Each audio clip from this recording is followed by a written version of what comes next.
అది చీకటి, దట్టమైన చీకటి. ఆ చీకటిలో మాత్రమే ఆ జీవులు నివసింపగలవు. సముద్రపు అట్టడుగున నివసించే ఆ డీప్ సీ క్రియేచర్స్, అంధకారంలో దాక్కునున్న ఆ జీవులు ఇప్పుడు ఎందుకు ఒడ్డుకు వస్తున్నాయి? ల్యాండ్ మీదకి ఎందుకు కొట్టుకొస్తున్నాయి? ఇలాంటి వింత సంఘటనలకు కారణాలేమిటి? ప్రకృతి ఏం చెప్పాలనుకుంటుంది? యాదృచ్ఛికమా లేక హెచ్చరిక? This is Robin Ashnu. Welcome to know the truth. అది ఫిబ్రవరి 5వ తారీఖు 2025లో పట్టపగలు స్పెయిన్లో టెనెరిఫ్ అనే ఐలాండ్ దగ్గర కాండ్రిక్ టెనెరిఫ్ అనే ఎన్జిఓ సంస్థ షార్క్స్ గురించి రీసెర్చ్ చేస్తుంది. సడన్ గా మెరైన్ బయాలజిస్ట్ అయిన లాయో వైలర్ ఒక అసాధారణమైన దృశ్యాన్ని చూశారు. వెంటనే అక్కడ ఉన్న మార్క్ మార్టిన్, యాంటోనియా సబుకో, అలానే marine wild life photographer David Zara తన కెమెరాలో ఆ జీవిని బంధించారు. అది ఒక చేప.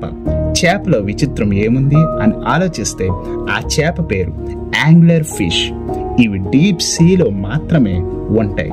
అది కూడా 200 నుంచి 2000 మీటర్స్ లోతులో నివసిస్తాయి.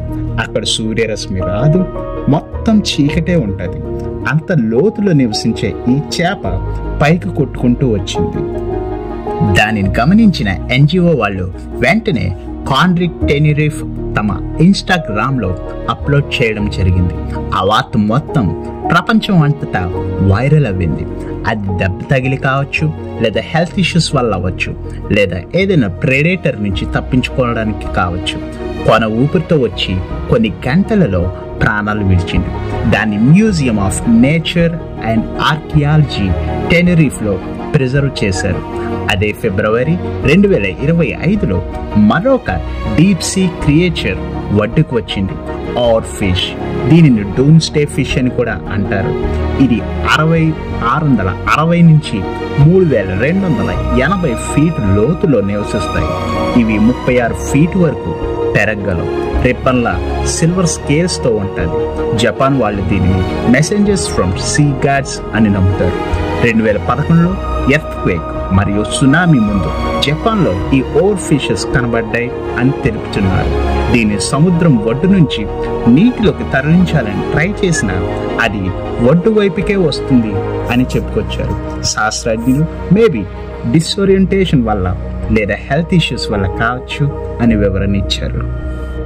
ఏది ఏమైనా కొన్ని వందల మీటర్ల క్రింద నుంచి ఈ జీవులు ఒడ్డు కొట్టుకొని వస్తున్నాయి అంటే, ఒకటి అక్కడ పరిసర ప్రాంతాల వలన ఇబ్బంది కలగవచ్చు, లేదా ఏదైనా హెల్త్ సమస్యల వలన అవి డిస్ఓరియంట్ అవి పైకి రావచ్చు. ఈ మధ్య డీప్ సీ ఎక్స్ప్లోరేషన్ అని మానవుడు చేసే రీసెర్చ్ వలన ఆ ప్రాంతంలో ఎకోసిస్టమ్ దెబ్బతినటం వల్ల కావచ్చు. ప్లాస్టిక్ ఎక్కువ అవటం, పర్యావరణ కాలుష్యం, మన సముద్రంలో వేడి పెరిగిపోవటం, సముద్ర జీవులకు ముప్పు కలగటం, వాటి హెల్త్ డ్యామేజ్ అవ్వటం, ఇవన్నీ ఆ ప్రాణులు ఒడ్డుకి రావడానికి కారణాలు కావచ్చు.